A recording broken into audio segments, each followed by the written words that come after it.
Morning, everybody. Welcome to Second Cup of Coffee. Pastor Tom here with you. So glad that you could join us.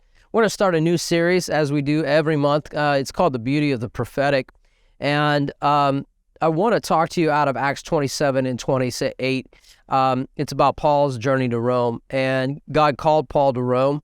And not everybody agreed with that, but Paul stayed committed to what he felt like was God's call on his life. And in the midst of that, being on a ship headed to Rome, there was a shipwreck. And part of the shipwreck happened because nobody would listen to what Paul was saying. And this is what I want to tell you. You will receive the beauty of the prophetic in your life if you will receive the prophetic in your life. What do I mean by that? This ship before it got into rough waters was told by Paul, don't go down this road. We're going to have issues. We're going to have different things. I'm sensing that from the Lord, but they wanted to sail. And so they did. They ended up in a storm. They give up hope. But because Paul was on the boat, he was able to bring a settling to everybody that was there. And he was able to save the lives that might have been lost. Now, eventually they lost the ship, but they ended up on an island. And we're going to talk about that in a minute. But I want you to know that if you've heard something prophetic, Brandon talked about it last week in our conversation, put it on the shelf, but don't ignore it. Especially if it's what we would say is a word of knowledge about something that you're walking through or might walk through in the days ahead. If it's a warning, consider the source. If it's a reliable source, and it's a prophetic source, and you believe it could be a word from God. Like Brandon said, put it on the shelf, but at the same time, don't forget it. Allow that to start working and see what God says.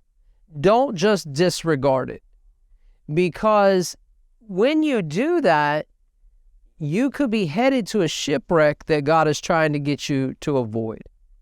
And you could be heading out of a harbor. And what happened in this situation, it's interesting verbiage. I don't have time to read it to you, but it said that they made the decision, and at first it was good. They had good wind, and they had, we made the right decision, and then the storm came. So don't look for your circumstance to dictate whether or not the prophetic word that came was right.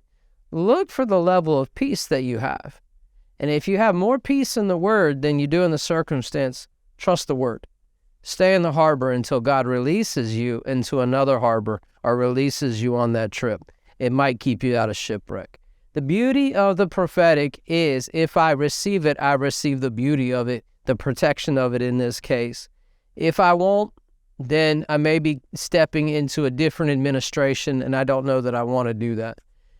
Hey, join us next week and through the following weeks as we look deeper into this beauty of the prophetic, because I think it's going to encourage you on just how powerful God's voice in your life can be and what it can do and how it can protect you, lead you into places that you need to be, all sorts of wonderful things. Hey, find us on Facebook, YouTube, like us there, share this if it meant something to you. And even leave a comment if you got a question or something about something that we said. We love you. God bless you, and we'll talk to you soon.